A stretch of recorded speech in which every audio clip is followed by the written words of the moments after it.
Firaun yang menghancurkan rumah-rumah orang, mengusir orang, ya, atau Nabi Musa? Tapi yang menuduh teroris itu Firaun, yang dituduh Musa. Mirip dengan pemerintahan zaman sekarang di dunia, Pak.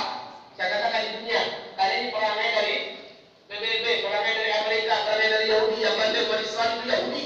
Tapi yang menuduh teroris itu adalah Yahudi. PBB dituduhnya Hamas, yang memegang korban negara Palestina, yang mencoba membebaskan Al-Aqsa dan mereka pribumi asli Palestina. Sementara penjajah adalah Israel yang terkutuk, Israel yang hina keturunan kera dan babi.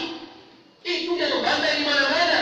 Sementara yang dituduhkan teroris adalah pembela tanah air, pembela agama, pembela kehormatan masjid ketiga tersuci umat Islam di dunia, Masjid Al-Aqsa. Hamas dituduh teroris. Yang menuduh siapa? PBB.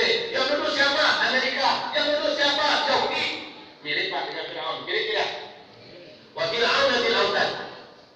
Dan ternyata mereka ini, baik kaum Ad, baik kaum Thamud atau Firaun sendiri, alladzina taghaw fil bilad, mereka ini semuanya merusakkan negeri. Dirusaknya ekonomi kita. Kalau kita di Indonesia, Pak, aset-aset negara dijual ke asing dan asing. Sampai-sampai Menteri Luar Negeri Cina berani berfatwa dengan bahasa yang sangat merendahkan Indonesia. Apa kata Menteri Luar Negeri Cina? Jangan terulang kejadian tahun 1998 di Indonesia. Chaos dulu kan?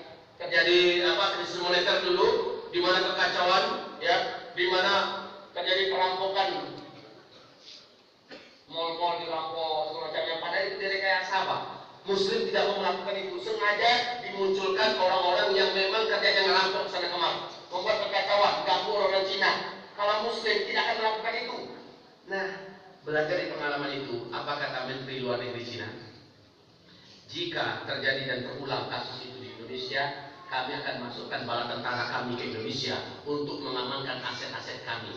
Aset tanah Indonesia yang sudah dibeli oleh Cina, Pak, hampir 87% dari tanah Indonesia. Ala Cino punya Indonesia. Bapak tahu nggak itu? Ala Cino, lagi Cino. Bersyukur awak Minangkabau pun yang sari orang Jawa di tanah itu. Ternyata adat kita di Minangkabau melindungi tanah kita. Alhamdulillah. Aduh saku tinggi, aduh saku rendah. Babalik kakian, babalik kemarin itu bisa membeli tanah di situ. Betul tak? Panjang urusannya. Sehingga susah dibeli tanah-tanah kita ini. Di Bukit Tinggi hampir-hampir saja berhasil 10 hektar dibeli. Heboh ini mama sesuatu orang kumpul. Datuk-datuk dan heboh. Susah, Pak. Alhamdulillah. Tapi di Riau yang tadi oleh Pak tentang masalah di sekitar Duri, sekitar Batam, ya.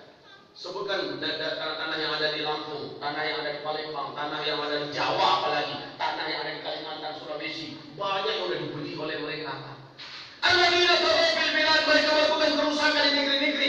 Tanam-tanaman mereka jadikan tanaman yang beracun, sehingga mereka tanam pemerintah cabai yang paling beracun, ya. Yang di dalam cabai itu ada unsur-unsur yang kalau sempat dikonsumsi oleh manusia